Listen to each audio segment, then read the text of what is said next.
ಲೋಕಸಭೆ ವಿಪಕ್ಷ ನಾಯಕ ರಾಹುಲ್ ಗಾಂಧಿ ಅವರಿಗೆ ಇವತ್ತು ಹುಟ್ಟುಹಬ್ಬದ ಸಂಭ್ರಮ. ಆದರೆ ಹುಟ್ಟುಹಬ್ಬದ ದಿನ ಪರಶುರಾಮನಾಗ್ಬಿಟ್ಟಿದ್ದಾರೆ ರಾಹುಲ್ ಗಾಂಧಿ ಅವರು. ಉತ್ತರ ಪ್ರದೇಶದ ವಾರಣಾಸಿಯಲ್ಲಿ ಬೆಂಬಲಿಗರು ಈ ರೀತಿಯಾಗಿ ವಿಭಿನ್ನವಾಗಿ ರಾಹುಲ್ ಗಾಂಧಿ ಅವರ ಬರ್ತ್ಡೇನ ಸೆಲೆಬ್ರೇಟ್ ಮಾಡಿದ್ದಾರೆ. ಅವರ ಫೋಟೋಗೆ ಅಭಿಷೇಕವನ್ನ ಮಾಡೋ ಮೂಲಕ, ಹಾಲಿನ ಅಭಿಷೇಕವನ್ನ ಮಾಡೋ ಮೂಲಕ, ರಾಹುಲ್ ಗಾಂಧಿಯವರ ಫೋಟೋಗೆ ಜಲಾಭಿಷೇಕವನ್ನ ಮಾಡುವ ಮೂಲಕ ಅವರ ಬರ್ತ್ಡೇನ ಆಚರಿಸಿಬಿಟ್ಟಿದ್ದಾರೆ. ಒಂದ್ ಕೈನಲ್ಲಿ ಕೊಡಲಿ ಹಿಡ್ಕೊಂಡಿದ್ದಾರೆ, ಮತ್ತೊಂದು ಕೈನಲ್ಲಿ ಸಂವಿಧಾನವನ್ನ ಹಿಡಿದಿರುವಂತಹ ರಾಹುಲ್ ಗಾಂಧಿಯವರ ಫೋಟೋನ ಗಮನಿಸ್ತಾ ಇದ್ದೀರಿ.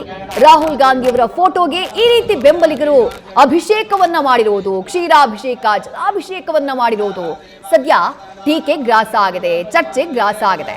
ಈ ಹಿಂದೆ ಪ್ರಧಾನಿ ಮೋದಿ ಅವರನ್ನ ಕೂಡ ಇದೇ ರೀತಿ ಪಿಕ್ಚರೈಸ್ ಮಾಡಿ ಅವರ ಅಭಿಮಾನಿಗಳು ಸಂಭ್ರಮಾಚರಣೆಯನ್ನ ಮಾಡಿದಂತಹ ಟೈಮ್ನಲ್ಲಿ ಅದಕ್ಕೂ ಚರ್ಚೆಗಳಾಗಿತ್ತು.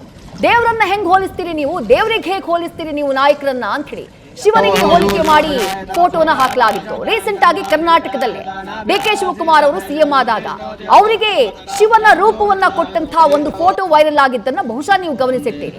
ಈಗ ರಾಹುಲ್ ಗಾಂಧಿಯವರ ಸರದಿ, ರಾಹುಲ್ ಗಾಂಧಿ ಅವರನ್ನ ದೇವರು ಮಾಡಿಬಿಟ್ಟಿದ್ದಾರೆ, ದೇವರ ಅವತಾರವನ್ನ ಹಾಕಿಸ್ಬಿಟ್ಟಿದ್ದಾರೆ. ಆ ನಂತರ ಜಲಾಭಿಷೇಕ, ಕ್ಷೀರಾಭಿಷೇಕವನ್ನ ಮಾಡಿದ್ದಾರೆ. ಸೋಷಿಯಲ್ ಮೀಡಿಯಾದಲ್ಲಿ ತರತರದ ಕಾಮೆಂಟ್ಗಳು ಬರ್ತಾ ಇದ್ದಾವೆ. ಬಿಜೆಪಿ ಹಾಗೆ ಕಾಂಗ್ರೆಸ್ ಕಾರ್ಯಕರ್ತರ ಮಧ್ಯೆ ಬಗೆ ಬಗೆಯ ಕಾಮೆಂಟ್ಗಳ ವಾರ್ ಸದ್ಯ ಸೋಷಿಯಲ್ ಮೀಡಿಯಾದಲ್ಲಿ ನಡೀತಾ ಇದೆ ಈ ಫೋಟೋಗೆ ಸಂಬಂಧಪಟ್ಟ ಹಾಗೆ. ನ್ಯೂಸ್ ಫಸ್ಟ್ ನಿರ್ಭೀತಿಯಿಂದ ನಿಮ್ಮ ಪರವಾಗಿ.